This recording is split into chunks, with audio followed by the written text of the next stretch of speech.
This is Detective Recapped. Today I'm going to explain a psychological thriller film called The Quiet. Spoilers ahead, watch out, and take care. It's been a long day at school, and most of the students are enjoying their break. But one table in particular doesn't have the same bustling energy as the other ones do. Dot is an orphan teenager who's deaf and a social outcast, and she's sitting by herself while watching everyone else. She sees her gorgeous stepsister, Nina Deer, and her very talkative friend, Michelle Fell. The two of them are gossiping about the tall and handsome Connor Kennedy, who's walking by to eat with his friends. When Nina and Michelle catch Dot looking at them, the girls get irritated and complain about how even the freaks at school don't like her. Then their college advisor, Janice Feltzwater, approaches Dot to keep her company. But instead of staying with her, Dot immediately walks away and hides in a quiet restroom, where she spends the remainder of her day in. Eventually, Nina finds her, slams the door, and drags her out of the restroom. On the drive home, Michelle calls Dot a freak straight to her face. As for Nina, she starts mulling over Dot's life when she first arrived in their house after the accidental death of her father. She was sent to live with her godparents, Paul Deer, a brilliant architect, and his wife, Olivia Deer.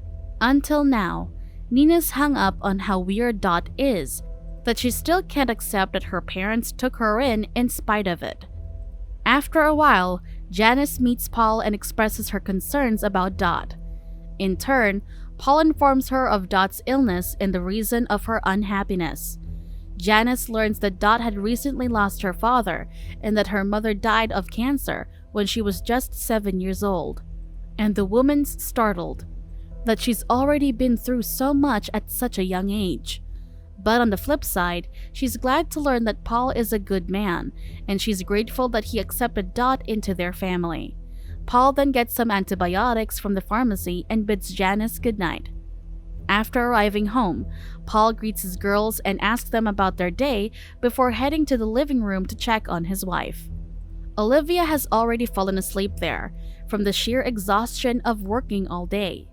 He then puts her to bed and gives a pill to her, and it becomes clear that Olivia's quite addicted to them.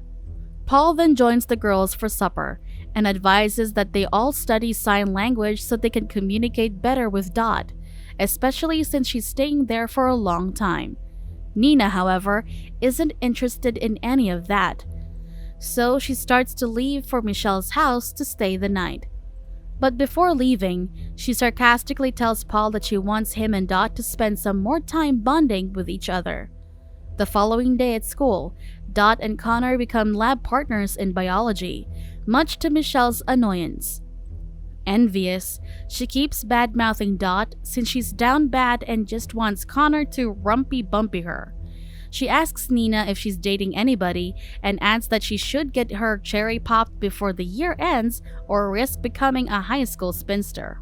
A moment later, Dot's heading down the hall when she comes across an empty classroom. She lets herself in and starts playing the piano there.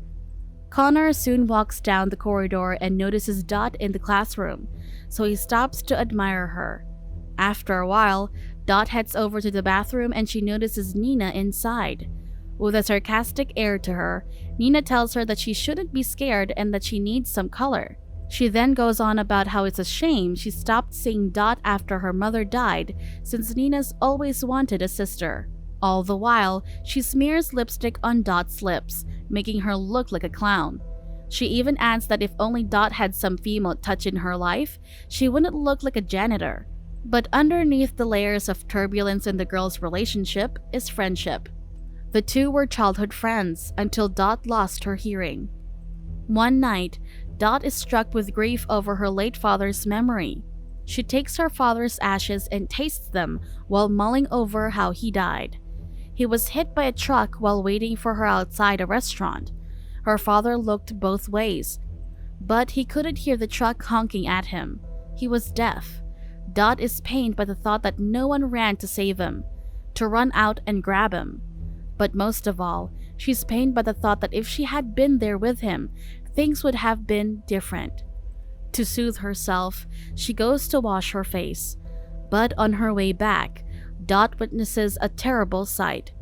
Paul's voice could be heard from Nina's room, followed by the sound of kissing. He calls his daughters back beautiful, trailing off as he says that if only she weren't so beautiful. In turn, Nina just tells him that she gained 3 pounds. Deeply perturbed, Dot rushes back to her room, still shaken up by what she just saw. One night, Nina informs her parents that she will be spending the night with Michelle. Paul is vehemently against this, and he only grows more agitated when Olivia seems to be siding with their daughter and contradicting to what he's saying. Meanwhile, a steely yet petulant Nina begins to run her foot along Paul's leg under the table, telling him softly that she's finished her homework. With Paul just staring at her, she gets up to kiss his cheek goodbye, then leaves. Now that Nina's gone, Paul argues with his wife for undermining his authority, and he insists that he's just trying to raise Nina. After a while, Dot hands a note to Olivia, telling her that she wants to go to the movies too. Olivia's about to drive her, but Paul interjects, insisting that he should do it since Olivia's in no condition to drive. On the way to the movies, it's clear that Dot's very uncomfortable around Paul. While in the theater, Dot keeps a close eye on Nina as she watches the movie with her friends. Connor notices Dot, so he suggests inviting her, but his friends immediately reject the idea since she's a buzzkill. One of them mentions that being deaf must be depressing, but Nina interjects, saying that Dot wasn't born deaf, and that it must be worse to lose something than it is to never have it at all. Dismissive, Michelle makes fun of Nina's burst of profoundness, and Nina just laughs it off, though it's clear that she feels a touch out of place among her less pensive friends. Dot can't sleep after getting home, and she's ready to leave her room when she sees Paul approaching. She immediately returns to bed and pretends to sleep, while Paul enters her room. He strokes Dot's hair, murmuring that he's sick. He's sick and he hates it. "I thought when you came here, maybe things would change," he says. "I thought maybe having somebody else here would." Paul trails off, not really knowing what he thought. Meanwhile, Nina and Michelle spend the night at Michelle's house. Nina expresses her desire to relocate to a new location and begin a new life. The following day, Connor and his friend invite Nina and Michelle to their place, but Nina isn't interested and makes up an excuse. She returns home early from school, only to discover Dot playing the piano. When one of the strings pop out, Dot curses loudly before vocalizing with the strings as she tunes them. Nina is surprised as the realization dawns on her. Dot is neither deaf nor mute. She's just been acting the entire time. At lunch, Dot is sitting by herself as usual, until Nina suddenly slams her tray on the table and sits beside her. In a provocative but wholly demeaning manner, Nina starts berating Dot, all while saying how great it is she can say all kinds of things to her since she's deaf. She tells her that she's going to kill her father tonight, that she hates the man but loves him at the same time. Nina hates it when he doesn't let her see her friends. She loves it when he screws her, but at the same time, she hates it when he screws her too. Nina also goes on about how Michelle's father has a gun, and since Olivia's always doped up on her pills, she can shoot Paul without any trouble. Dot is clearly perturbed by Nina's plans and the sordid details of her incestuous affair, but she keeps her composure and gives nothing away. This only pisses Nina off, and she leaves without her ever goading a proper reaction out of her.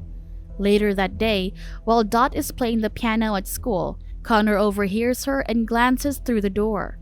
When Dot sees him, Connor tries to approach and talk to her, but Dot isn't interested and gives him a piece of paper in line with their lab experiment, leaving Connor unhappy and hopeless. When evening arrives, the Deer family is having dinner. Connor goes to Dot's house and asks Paul and Olivia if he could go to the library with her. Michelle also arrives minutes after Connor and hands Nina a bag. Dot suspects that there might be a gun inside, but she ignores everything and departs with Connor. While Nina and Michelle are hanging out in Nina's room, Paul calls for Nina and forces her to send Michelle home so he can sleep with her. In a diner, Connor takes advantage of Dot's deafness and starts going on about his ADD and how he wants to screw her. But then, Dot notices an ambulance and suspects that Nina had already murdered Paul. She hurries back home and sees the bag that Michelle gave Nina earlier, and upon examination, Dot doesn't find any firearms, only adult films. She then walks over to Nina's room, from where she hears Paul and Nina are in bed. Nina doesn't seem interested in making love, and she keeps calling herself fat, but Paul dismisses her. He claims that he has a present for her, but first, they have to do it. Before they could go all the way, Dot purposely smashes the vase in the hallway, disrupting them. Upon seeing Dot, Nina realizes that she interrupted them because she wants to protect her, not because she's an enemy. Later that night, Nina's crying herself to sleep. Dot comes in her room and lies behind her, and Nina, thinking that it's Paul, says that she's tired. But when she realizes that it's just Dot as she wraps her arms around her, Nina looks ahead, and the two fall asleep that way. The following day, Nina's clad in just her underwear as she asks Dot if she thinks she's fat. Dot shakes her head, and Nina proceeds to tell her that tonight is the night she's murdering Paul, and she's doing it at midnight.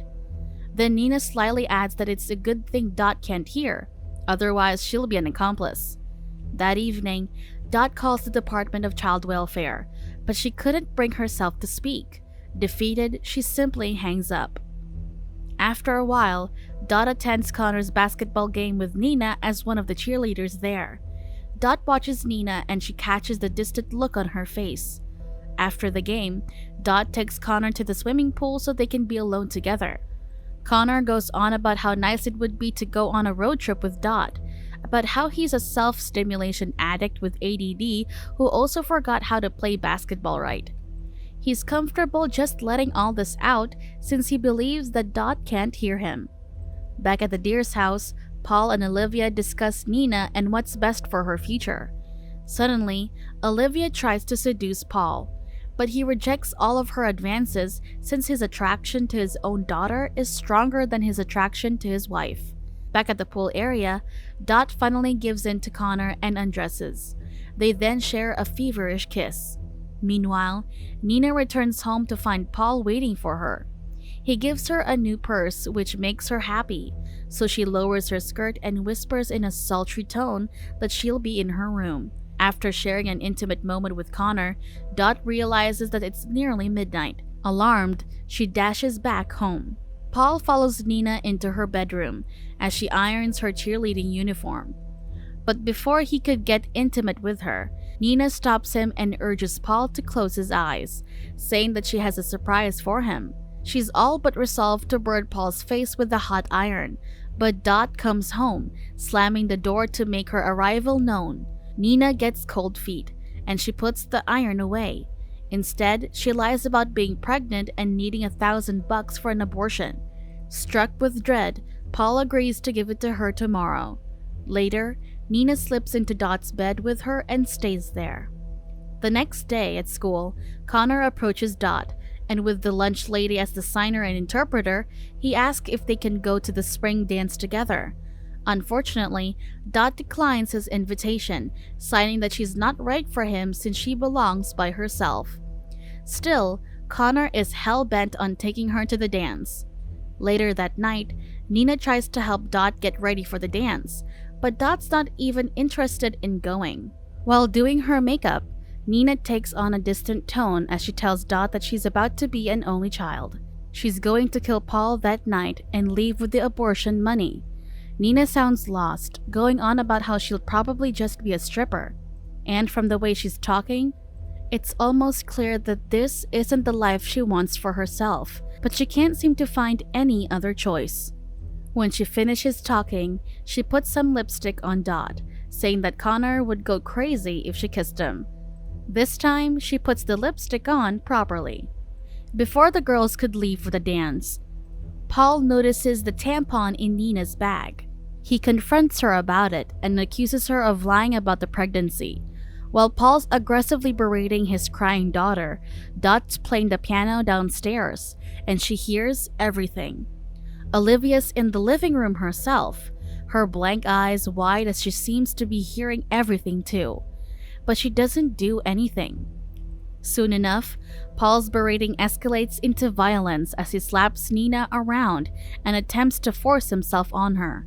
At this point, Dot's had enough, and without thinking, she pulls a string from the piano and rushes to Nina's room. She strangles Paul with the string, yelling at him to leave Nina alone as the man bleeds on his sobbing daughter. When Paul collapses, Nina cries out. In her state of shock and trauma, she curses Dot for killing her father as she sobs over his dead body. Suddenly, Olivia speaks, saying it's a miracle that Dot can hear. She witnessed everything in a state of senselessness, wholly unconcerned about her husband's death, but astounded by Dot's ability to communicate. Michelle arrives at Nina and Dot's place to pick them up. They leave the house shortly after, changing out of their blood-soaked dresses. After arriving at the dance party for a few minutes, Nina smokes some cigarettes, and Connor invites Dot to dance with him. Eventually, though, Dot begins to leave, and when Connor calls out to her, she stops. Finally, he discovers that Dot can hear all this time, and he's completely furious that she just let him go on and on about his embarrassing problems, which mostly had to do with his overactive wiener. He explodes in rage and storms away despite Dot's apologies. Nina and Dot flee the party and rush along a dark forest towards the riverbed, where they can bury their blood-soaked dresses inside the backpack. Here, Nina asks Dot why she pretended, and she explains that she wanted to be closer to her dad, who was deaf. Besides, Dot wanted to be invisible to everyone else, too. Nina sympathizes with her, and they get to burying the bag. By the time they got home, the girls are stunned to discover that there are already police cars outside their house. As Olivia is being taken to the police car, she stops to talk to Nina. Frantic, Olivia takes the blame for killing Paul with a piano string, and she solemnly apologizes to Nina, saying that she never wanted him to hurt her. She asks her daughter if she can ever forgive her, and the police takes her away. The next day, Dot and Nina play a duet on the piano, free now from years of pain, suffering, helplessness, and loneliness. Subscribe to watch more videos like this. Turn on notifications. And leave a like, it really helps the channel out. Thank you for watching.